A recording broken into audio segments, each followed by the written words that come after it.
네. 자, 오늘은 이제 한국 희곡론 전반적인 제가 설명을 좀 드리도록 하겠습니다. 한국 희곡론. 그래서 이 한국 희곡론이라는 게 이제 여러분이 또 시험을 보시는 그 과목이 있지 않습니까? 그래서 이제 그거를 좀 여러분에게 이제 공부할 수 있는 방법 이런 걸 좀 알려드리는 시간을 좀 가지도록 하겠습니다. 여러분 그 교재를 일단 보시면 희곡이 이제 교수님, 예예 말씀하세요. 이거 말씀하세요. 비말 시험이냐고, 희곡론이. 희곡론 기말 시험이잖아요. 아, 그래요. 이거 기말 리포트예요? 이거 기말 기말 시험. 시험인데? 예? 예, 예, 그러니까. 그러니까 기말 시험. 기말 시험이잖아요. 기말 시험 예. 대비 제가 좀 강의해드리고 아마 이게 기출문제 제가 풀이한 게 차점에 있을 거예요. 아마 그것도 좀 나중에 올려드릴게요. 기말 시험이 몇 권이에요? 기말 시험 몇 번이냐고 뭔 말이죠? 아니, 몇 권, 몇 권. 몇 권이라고. 한 권, 두 권, 세 권, 네 권, 그렇게. 그러니까 기말 다섯 시험 권입니까? 과목이니까 예. 5권이나 이런 중에서 그 과목들이 예. 있잖아요. 기말 시험 과목들이 그거 하시면 아무튼 안 그러니까 떴어요. 당 안 떴어. 안 어쨌든 떴어. 이건 기말고사 과목이에요, 확실히. 예. 예, 예, 알겠습니다. 예. 자, 그래서 이제 한국 희곡론 제가 저번에 강의들을 좀 한번 올려드렸었고요. 한국 희곡론. 이제 오늘은 뭐 강의도 강의지만 이제 요약한다라고 좀 생각을 하시면 될 것 같습니다. 그래서 일단은 여러분이 공부를 하실 때 이 작가론이 되게 중요해요. 그래서 제일 뒤에 작가론부터 좀 설명을 좀 드리겠습니다. 여기 작가론을 뒤를 보면 뒤를 좀 펴보세요. 페이지. 저기 뒤에 보면 작가론이 나오는데 266페이지부터 한번 보겠습니다. 페이지 266쪽. 여기에 보면 이제 작가론이 나와서 제일 처음에 이제 나오는 김우진이 나와요. 김우진. 266페이지 보면 이 김우진은 한국 희곡의 아버지라고 보시면 돼요. 한국 희곡의 아버지다라고 보시면 될 것 같고요. 목포에 가면 이제 김우진 문학관이 있습니다. 그래서 거기 266쪽에 보면 30세 그 윤심덕이라는 가수와 함께 현해탄에서 이제 그 죽게 돼요. 근데 윤심덕은 사해참미라는 노래를 부른 가수죠. 윤심덕이라는 가수가 있죠. 그래서 현해탄에서 이제 바다에 뛰어서 이제 같이 죽게 되는데 와세다 대학 영문과를 나왔고요. 이렇게 시와 평론과 희곡과 번역 엄청 많은 작품들을 쓴 아주 대단한 작가입니다. 거기 이제 266쪽에 그 밑에서 한 7번째 줄에 이제 이게 좀 중요한데요. 266쪽에 밑에서 7번째 줄 정도를 보시면 이제 그가 세 가지 기본적인 창작 방향이라는 게 나와요. 이 사람의 세 가지의 기본적인 창작 방향. 요걸 좀 또 설명을 좀 드리도록 하겠습니다. 거기 이제 세 가지의 창작 방향을 보시면 뭐가 나오죠? 거기에 이제 보면 첫째는 윤리면에서 전통적인 유교적 윤리의식의 구곡. 그 구곡이라고 나오잖아요. 구곡이란 것은 뭐 구질서 정도로 이해하셔도 될 것 같아요. 이런 걸 깨는 정신 사회 개혁을 테마로 했고 이 둘째는 여성의 경제적 사회적 문제로 연애 결혼 모성 이걸 테마로 했고요. 이 테마라는 건 주제입니다. 테마. 그럼 셋째는 죽음, 신, 이상 등 인생의 근원적 문제를 테마로 했다는 거예요. 요 세 가지 꼭 알아두세요. 예를 들어서 다음 중에서 김우진이 이야기하는 세 가지의 기본적인 창작 방향이 아닌 것은 여기 나올 수가 있습니다. 그리고 267쪽을 보면 267쪽에 보면 거기에 그 다섯째 줄인가요? 작품 전체 일관되게 흐르는 것은 그의 사상의 바탕을 이루는 사회개혁 사상이다. 여기 사회개혁 동그라미 좀 넣었어요. 그리고 이제 기법에 있어서는 정우와 이영렬을 제외하고는 표현주의 극작가 스트랜드베리의 이 상징 수법을 썼다는 거예요. 스트랜드베리라는 작가가 있죠. 거기에 이제 그런 그 상징 수법 이런 걸 쓰게 됐다는 겁니다. 자, 이것도 알아두시고요. 그래서 이제 보통 우리가 이영렬라는 작품을 써요. 거기다 필기 좀 해주세요. 이영렬라는 작품은 자연주의적인 작품이에요. 김우진의. 그리고 또 하나의 김우진의 난파라는 작품은 표현주의 작품이다라고 보시면 돼요. 표현주의. 그러니까 표현주의라고 하는 것은 자신이 하고자 하는 뭐 이런 이야기들을 이렇게 북소리라든가 이런 걸 통해서 이해를 하시면 됩니다. 그렇게 보시면 되겠습니다. 그런 내용으로 이해를 좀 하시면 될 것 같고요. 그다음에 이제 이 정오라고 하는 것은 그 267쪽에 있죠. 무더운 여름에 거기 보면 다섯째 줄인가요? 어, 도회지 공원에서 낯선 사람들이 모여 일어나는 이야기로 플롯을 형성할 만큼 별다른 사건이 없어요. 그러니까 이 정오라고 하는 것은 초기 작품이라고 보시면 돼요. 이 정오는 초기작이라고 볼 수가 있겠고요. 이제 뒤로 갈수록 조금씩 작품이 좋아집니다. 거기 268쪽에 보면 거기 그 중간에 있죠. 한일 합병 병합 후에 한일 병합이라는 게 1910년에 이제 일어났잖아요. 그 이후에 한반도에 이주해서 가난한 서민을 상대로 착취를 일삼던 일본인 고리대금업자 일제에 대한 증오와 친일파에 대한 모멸감 이런 것을 드러낸 작품이라고 보시면 될 것 같습니다. 그 다음에 이제 특히 중요한 게 270쪽이에요. 270쪽을 펴보세요. 270쪽을 펴보시면 거기에 이제 비루한 인생의 리얼리티 이영녀라고 나왔죠. 이영녀가 일종의 그 감자라고 하는 작품 있죠. 김동인의 이 감자라는 작품의 희곡판이라고 보면 돼요. 그래서 이제 보통 희곡판 감자다라고 이제 평가를 받는 작품입니다. 그래서 여기 첫째 줄에 1925년 9월에 탈구한 산막 비극이고요. 하층 사회 밑바닥을 묘사한 사회 문제극, 자연주의 계열에 속하는 작품이다. 이런 내용이 나옵니다. 그래서 이제 그런 내용이고, 거기 272쪽을 보면 272쪽에 밑에 셋째 줄 보세요. 세상은 그저 그런 것이니 될 대로 되라는 식의 체관이다. 이런 말 있죠. 이 체관이라는 것은 체념 의식이라고 합니다. 체념. 될 대로 되라. 그걸 이제 우리가 이제 쾌세라세라란 말 하죠. 그걸 체관이라고 합니다. 273쪽에 보면 그 위에서 한 7, 8째 줄에 김우진은 이영렬을 통해서 식민지 시대의 궁핍화, 사회의 부조리, 불균형을 고발 비판하고 있습니다. 그래서 이영렬은 20년대 빈국문학 경향파와 맥을 같이 한다라고 나왔죠. 그런 걸 좀 알아두시면 좋겠고요.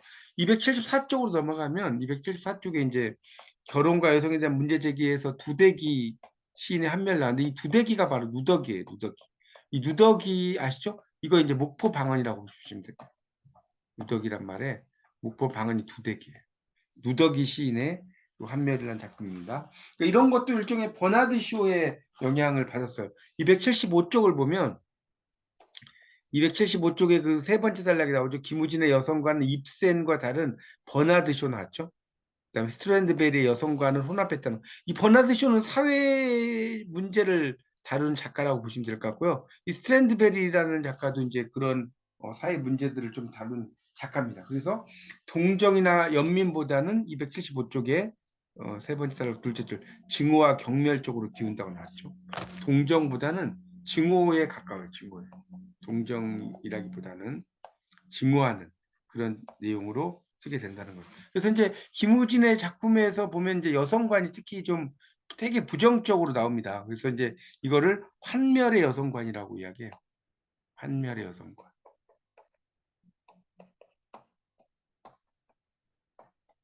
이렇게 이제 이야기를 합니다. 그래서 그런 내용으로 쓰이고요. 그 다음에 그래서 이제 이런 두대기 신의 한멸은 주인공이 보수적이기 때문에 무기력한 처와 신여성이긴 하지만 구습이라고 그랬죠. 탈피하지 못한 애인을 통해 통매. 그러니까 통매라는 거는 이게 뭐냐면 이게 통할 이게 아플 통자죠. 아플 통자. 아프다. 그다음에 이 매는 꾸짖는다는 뜻이죠.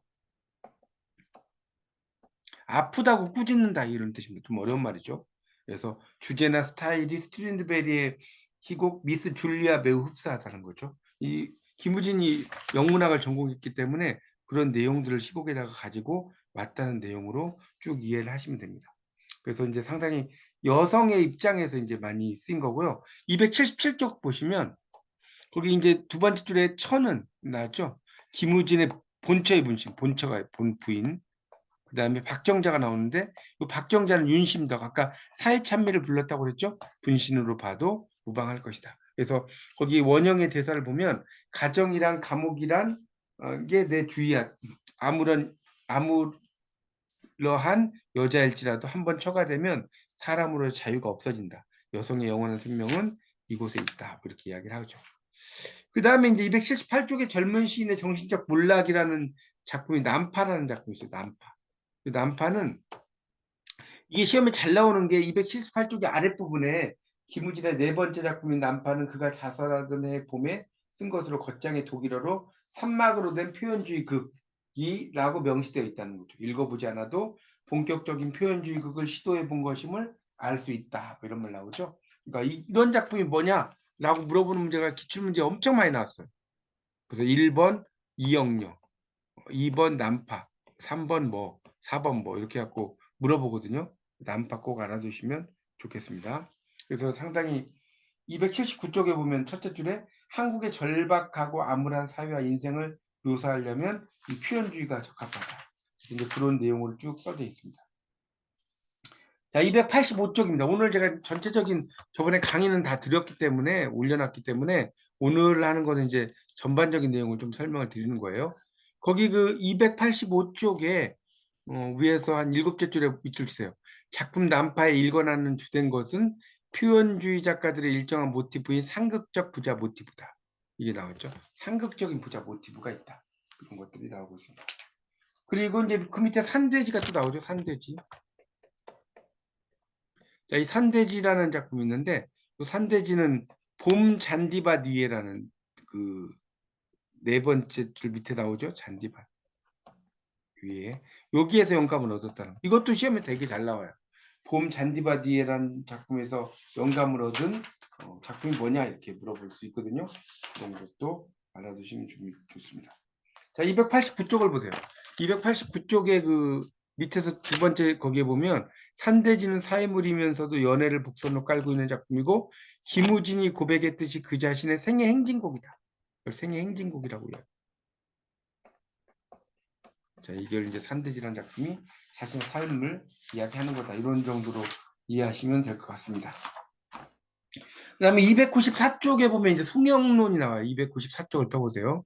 294쪽에. 이 송영이라는 작가도 되게 중요한 작가인데, 이 송영 작가는 이제 일종의 이렇게 이해하시면 돼요. 카프. 카프의 대표적인 소설가다.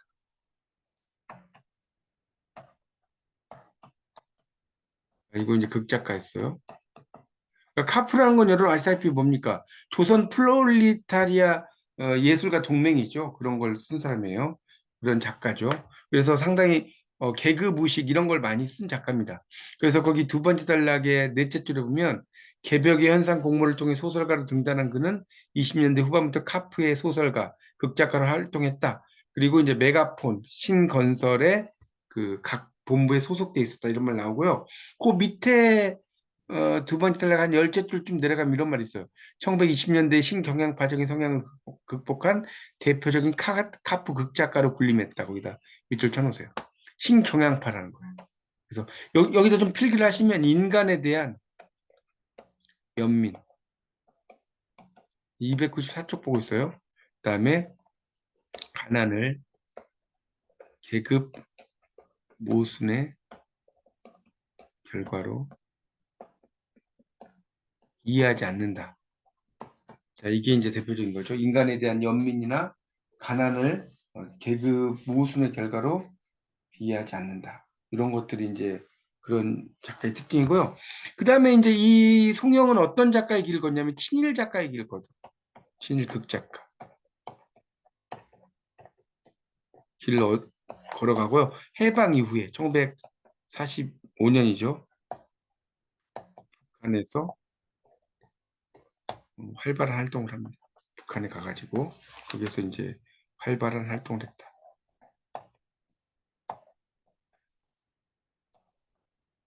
자, 그런 활동을 한 작가다라고 이야기하고요. 295쪽에 사진 나오죠. 송무현이라고 나오고 있습니다. 이 송무현은 1903년에서 1979년까지 살은 그런 대표적인 극작가죠. 1903년에서 79년까지입니다. 자, 296페이지로 넘겨보세요. 자, 거기 보면 이제 작품에 제시된 계급 모순성 해가지고 나오는데, 거기 넷째 줄에 모기가 없어지는 까닭, 이게 이제 우화적이라고 써놓으세요. 모기가 없어지는 까닭이 우화적인 그런 작품입니다. 그러니까 거기 보면 되게 재밌어요. 거기 그 두 번째 단락에 보면 나오죠. 우화적 내용의 소품이고, 사람의 피를 빨아먹고 사는 모기나라는 포악한 모기왕이 있어요. 모기나라에 이제 모기왕이 있다고 나오죠.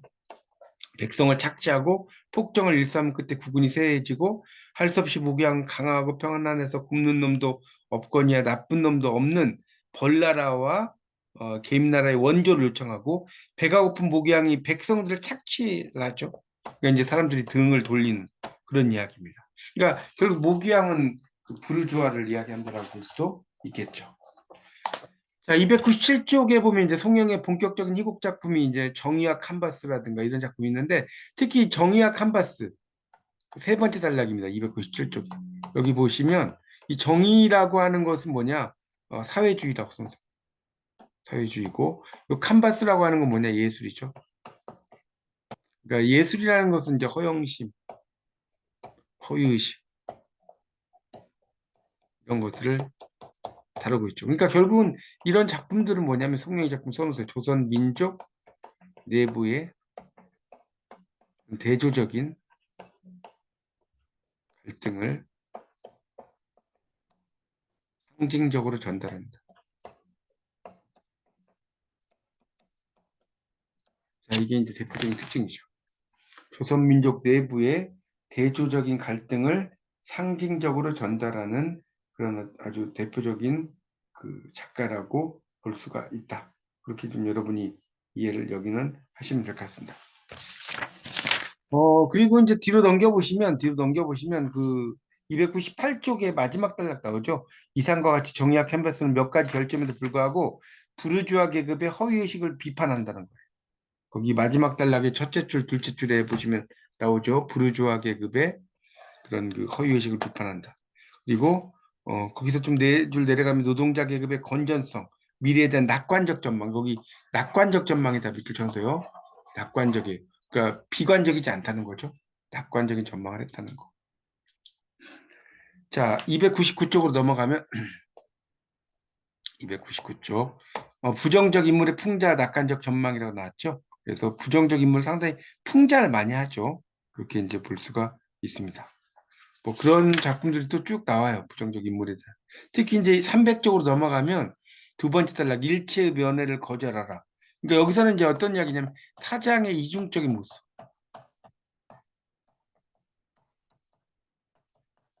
이런 것들이 나오는 작품이라고 볼 수가 있습니다. 우리가 전광용이라는 작가의 꺼피딴니가 있죠. 꺼피딴니. 그러니까 커피타니가 뭡니까? 이 캡틴 리잖아요. 이대위. 그러니까 이 이인국이라고 하는 분이 대위 출신이에요. 대위 출신. 캡틴이 대위거든요. 이 대위 캡틴의 러시아어가 커피타니거든요. 그래서 이 대위가 의사이죠. 그래서 아주 돈이 많은 사람에게는 막 굽신굽신하고 돈이 없는 사람은 무시하고 그런 이중적인 것을 나타내는데 그런 거와 상당히 비슷한 내용이라고 볼 수가 있습니다. 그래서 그 300쪽에 두 번째 줄 첫째 줄 나오죠. 욕심 많은 방직회사 사장의 무지와 위선을 벗기는 과정으로 돼 있다. 이렇게 나오고 있습니다. 뭐 그런 내용으로 쭉 된 작품들이에요. 그렇게 이제 막 쓰다가 305쪽으로 넘겨보시면 낭만적 희극과 현실 타협이라고 나왔죠. 그래서 이제 그런 내용으로 막 쓰다가 나중에 이제 검거가 돼 옥고를 치러요. 세 번째 줄 나오죠. 카프 2차 검거 이후 1년 이상의 옥고를 치른 이후에 극심한 생활고 객관적인 정세의 악화 때문에 극문학 창작의 노선을 우회해요. 송영이 추록한 이후에 창작한 작품이 황금산이에요. 황금산. 이거는 이제 약간 현실을 부정하고자 하는 의지가 약화돼요. 그렇게 이제 투옥되고 나서 현실을 부정하고 개혁하고자 하는 그런 의지가 약화됩니다. 그게 대표적인 황금산이에요. 수가 있겠습니다. 뭐 그런 내용들로 이제 쭉 있으니까 보시면 될 것 같고요. 이 308쪽으로 이제 가면 역사적 인물의 형상화. 그래서 이제 주로 역사 소설을 많이 쓰게 됩니다. 역사 소설을 많이 써요. 그래서 어떤 이렇게 거기다 써놓으시면 좋을 것 같은데 현실 문제에 대한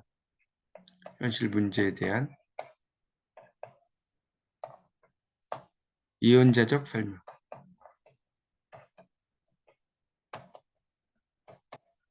이런 것을 이제 하게 됩니다. 현실 문제에 대한 예언자적인 설명을 하게 됐다. 자, 그렇게 보시면 되겠습니다. 그리고 이제 그 311쪽에 가면 이제 송영 희곡의 의인데 이건 보통 세 개로 써놓을 수 있는데 첫 번째는 그 카프 희곡 활동과 풍자 희극 볼 수 있고 두 번째는 낭만 희극과 통속극 이런 걸 볼 수 있고 세 번째는 역사극이라고 또 볼 수가 있겠죠. 그런 내용들로 이해를 하시면 될 것 같아요. 그런 것들이 있다. 그렇게 보시면 됩니다. 그래서 이제 여러분이 그 뒤에 보면 문제가 조금씩 나와요. 거기 292쪽을 펴보세요. 292쪽을 펴보시면 1번 산막으로 된 표현주의 극이라고 명시하고 있는 희곡으로서 복잡하게 얽힌 유교식 가족 구조 속에서 근대적 서구 사상을 지닌 한 젊은 시인의 정신적 몰락 과정. 이게 뭐라고 했어요 아까? 난파라고 하죠. 난파. 영어로 렉이라고 하죠. 렉. 난파죠. 배가 파손되는 거. 그런 것이었죠. 이게 아까 제가 설명을 드렸잖아요. 뭡니까? 278쪽에 5번 젊은 시인의 정신적 몰락. 그래서 그 밑에 둘째 줄에 산막으로 된 표현주의극 나오죠. 2번 다시 292쪽 김우진의 희곡에 대한 설명으로 옳지 않은 것은 그랬는데 1, 2, 3 쭉 나오는데 2번 모든 작품의 표현주의 극작가 스트랜드베리의 상징수법을 쓴 것이 특징이다. 이게 틀렸죠. 여기 모든에다가 빛을 긋고 물음표를 끊어 모든 작품이 그런 건 아니죠. 아까도 말씀드렸지만 이런 그 스트랜드베리의 작품을 쓰기도 했지만 뭘 썼어요? 버나드쇼 썼죠. 자, 275쪽에 세 번째 줄에 보면 나오죠. 김우진의 여성과는 입센과는 다른 버나드 쇼와 스트린드베리의 여성과는 혼합했다고 나오지 않습니까?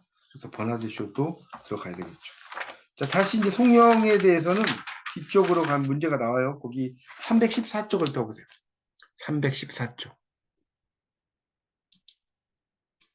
자, 거기 314쪽을 펴보시면 송영의 이곡 작품 중 천박하고 경솔한 사회를 묘사하는 세태풍작에 속한 작품이 아닌 것은 했는데 4번에 황혼이라는 작품이에요.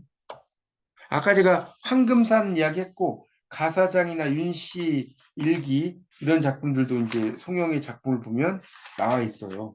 나와 있으니까 여러분이 한번 그 책을 읽어보시면서 찾아보시면 될 것 같고 여기 나오는 황혼은 아니죠. 자, 2번 송영의 생애와 연극에 대한 설명을 옳지 않은 것은 그런데 2번을 보시면 2번 문제를 보면 카프 회사님 유치진이 이끌었던 극예술 연구에 참여해서 신국운동을 전개했다라고 나왔죠. 이게 아니죠. 유치진의 극예술 연구에 뭐 해서 신국운동을 전개하거나 이런 건 아니죠. 카프의 직속 극단인 메가폰 이런 데 그 신건설의 각본부에 소속이 되었지만 나중에 이제 투옥이 되고 나서는 약간 친일 작품을 썼다. 그런 식으로 이해를 하시면 될 것 같습니다. 그 다음에 이제 유치진이라고 하는 유치진의 형이죠. 318쪽에 보면 유치진이 나오죠. 유치진. 유치환 있죠, 유치환. 유치환 동생이 있고요. 동생은 시로 유명했죠. 그 다음에 형이죠. 극작가로 유명하죠.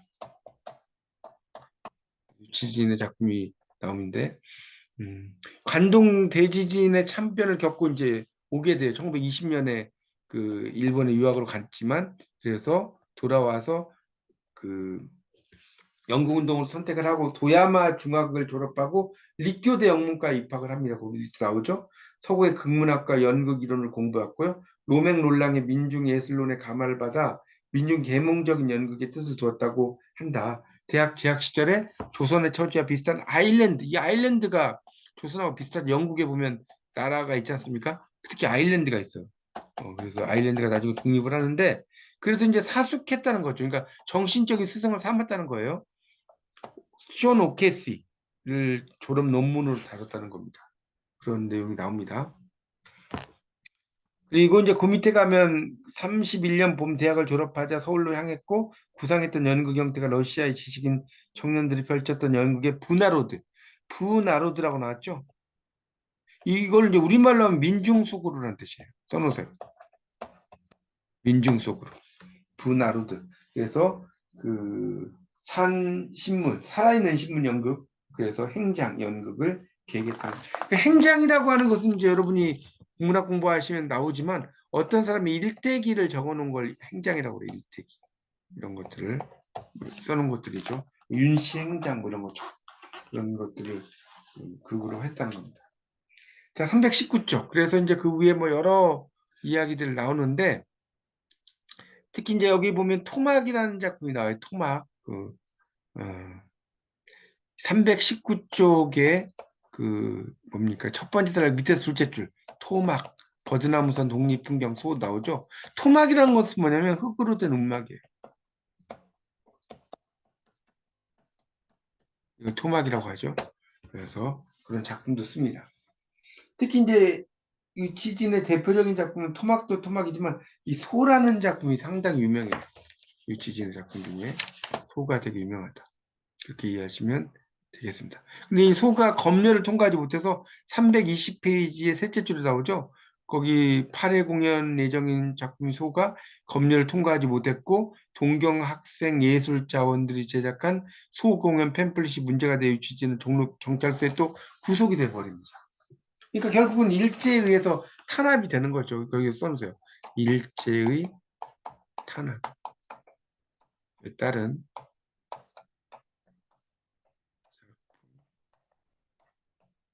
영향이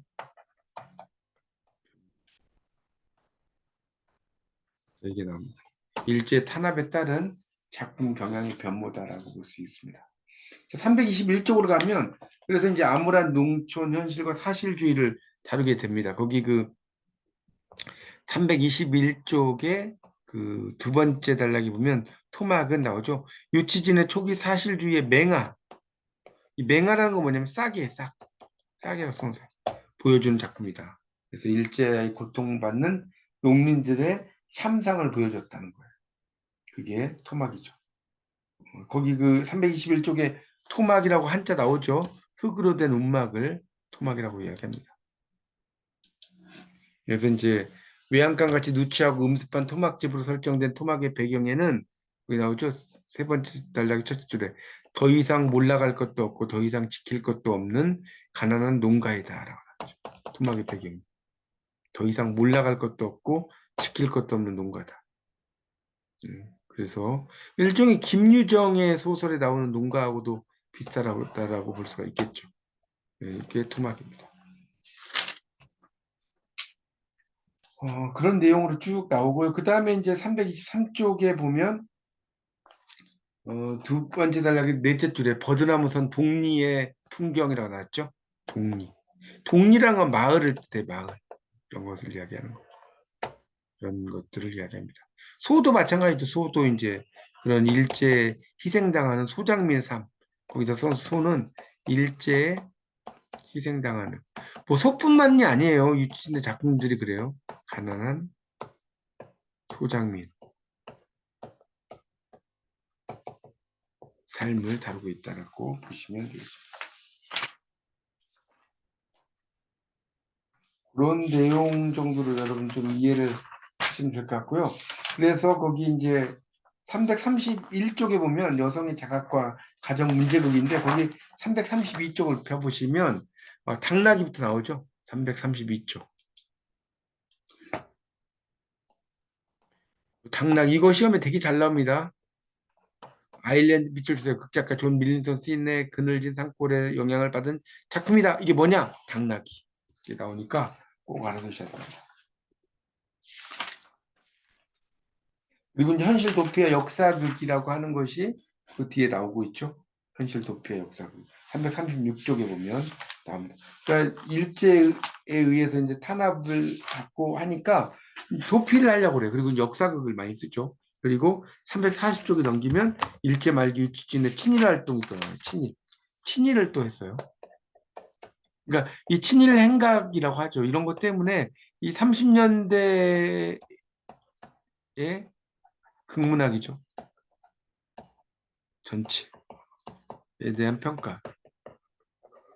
이런 것이 인색해서는 안 되겠죠. 친일은 친일이고 또 상당히 또 문학적인 세계는 상당히 뛰어났죠. 거기 341쪽에 넷째 줄에 보면 그 실천으로 유치진은 매일 신보사의 후원을 얻어 흑룡강을 대화숙의 후원으로 북진대, 특히 이제 이 북진대가 어용극이라고 하죠. 어용극. 일본을 찬양하는 그런 작품이라고 볼 수 있습니다. 이제 친일 어용극이라고 하죠. 자, 343쪽에 1번 보세요. 유치진에서 대한 설명으로 옳지 않은 것은 그랬는데 4번에 광복후에 자익단체인 조선연극건설본부를 조직해서 위원장직을 맡았다. 뭐 이런 것은 없었고요. 자, 2번은 방금 설명드렸죠. 유치진의 작품 중 이념적 지향이 다른 거, 소라든가 토막이라든가 버드나무선 독립 풍경은 시골의 어떤 향토적인 특성을 배경을 하고 있지만 이 북진대는 뭐라고 했어요? 친일 어용극이다.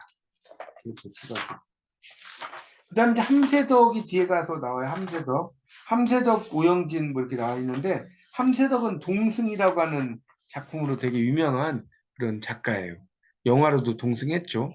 그래서 원래 이제 이 346쪽에 이제 보시면 이 함세덕이 나오죠. 충무로 지금도 충무로가 있죠. 거기에 이란서방 거기에서 이제 근무를 합니다. 일종의 서점이죠, 서점. 그리고 이제 특기점은 유치진의 문화생으로 하게 되죠. 자, 거기 그 346쪽에 다섯째 줄에 보면 나오죠. 광복 직후에 월북을 해서 1950년 35세로 요절해요. 그러니까 어떻게 요절했냐면 이제 일설에 의하면 전쟁통에 폭탄을 맞아서 폭탄 맞고 세상을 떠났다는 그런 말이 있죠. 그래서 347쪽에 한 일곱째 줄 정도 보면 347쪽에 김소운의 소개로 유치진을 알게 되죠. 유치진의 문화생이 됩니다. 그러니까 결국은 뭐예요? 이 함세덕은 이렇게 써서 유치진의 사실주의, 영국관의 절대적인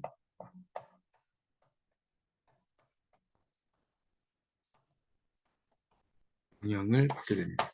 유치진의 사실주의 연극관의 절대적인 영향을 받은 작가다. 이렇게 볼 수가 있겠습니다.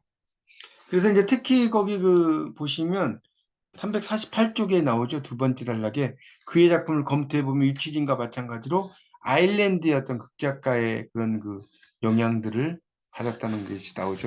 아일랜드의 극작가의 그런 그 영향을 받았다는 것이 또 유치진이 등장을 하게 됩니다. 이것도 좀 알아두시면 좋을 것 같고요. 그래서 근데 이제 이 작가는 약간은 이제 기존의 어떤 내용의 세계 이런 것들을 좀 많이 쓰게 됐다는 것에 이야기가 나오죠. 이렇게 보시면 됩니다. 그래서 산어구리 무의도기행 뭐 이런 것들도 다 그 아일랜드 작품의 어떤 영향을 받았다는 겁니다. 거기 이제 보면 348쪽에 두 번째 단락에 밑에서 둘째 줄에 보면 이런 말 나오죠. 센티멘탈리즘. 이게 없으면 예술이 이루어질 수 없다. 일종의 감상주의예요, 감상주의. 감상주의. 감상적이다 이런 말 들어보셨죠? 그래서 센티멘탈리즘으로부터 로맨티시즘, 낭만주의죠. 이것으로 가는 것을 이야기했다는 거 알아두시면 좋습니다. 그러니까 이 함수석 작가 자체가 이제 강화도 출신이다 보니까 어떤 섬이라든가 바다 이런 걸 배경으로 해서 그런 그 가난한 어민들의 생태 이런 걸 잘 묘사합니다. 그다음에 이제 리얼리즘에서 감상적 로맨티시즘으로 또 갔다는 것이 쭉 나오고 있죠. 특히 이제 351쪽에 보시면 거기 그 두 번째 단락에 실제로 그다음 밑줄 치세요. 산어구리는 바다로 가는 기사들을 항복한 것이라고 할 수 있다. 여기 산어구리 이거 시험에 되게 잘 나오고요. 이 바다로 간 기사들은 원래는 영어로는 Riders to the Sea 이게 이제 원작인데 이걸 우리말로 옮긴 거예요. 바다로 가는 기사들이라고 하는 것이. 그러니까 이것도 이제 일제 강점기의 식민지 시대를 배경으로 합니다. 하는 거 이해하시면 되겠습니다. 그다음 351쪽에도 보면 이제 그 무의도 기행도 싱의 영향을 받았다는 것이 나오죠. 그런 내용으로 되고 있습니다. 이제 되게 유명한 작품이 바로 이제 동승이라는 작품인데 357쪽을 보세요.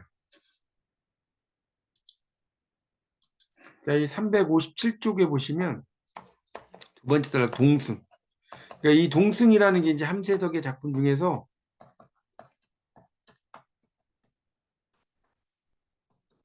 가장 대중에게 널리 알려진 이야기다.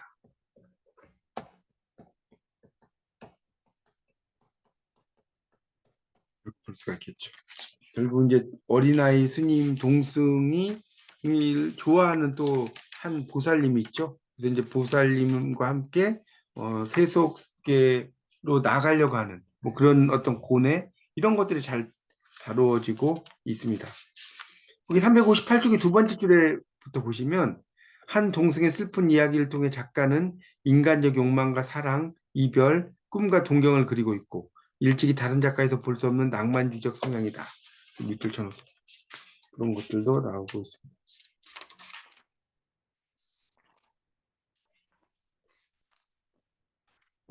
그런 작품들이 이제 상당히 많아요. 근데 이제 함세덕도 상당히 나중에는 어떻게 하면 친일을 해요. 친일을 하게 됩니다. 거기 그 365쪽을 보시면 365쪽의 마지막 단락에 나오죠. 둘째 줄에 함세덕은 이 작품에서 문화사라는 고차적인 입장에서 내선 일체를 강조했다. 이게 이제 에밀레 종이라는 작품에서 내선 일체 이런 말 나오죠. 그래서 이제 그 371쪽을 보면 문제가 나오죠. 1번. 함세덕에 대한 설명으로 옳지 않은 것은 그랬는데 여기에 보면 2번에 도시 변두리가 아니라 어촌이라고 치세요. 어촌 변두리예요. 도시가 아니라. 하층민의 궁궁한 삶을 묘사하고 쭉 나오죠. 그 다음에 2번에 함세덕 작품 중에 싱에 바다로 가는 기사들의 영향을 받은 거 아까 금방 했죠. 산허구리. 이거는 351쪽을 보면 교재 351쪽을 써보세요. 거기에 보면 그 산허구리는 싱의 바다로 가는 기사들을 한국화한 것이라고 볼 수 있다. 이런 말 나오고 있죠. 그렇게 정리를 하시면 되겠습니다. 그런 정도로 이제 정리를 좀 하시면 이런 내용이 나오고 이제 뒤에가 이제 오영진론이 그 뒤에 보시면 나와 있거든요. 오영진론이 제 14장에 보시면 나와 있습니다. 그 오영진론은 다음에 좀 설명을 좀 다시 그러니까 그 끝나고 제가 조금 더 강의하고 나갈 거니까 드릴 테니까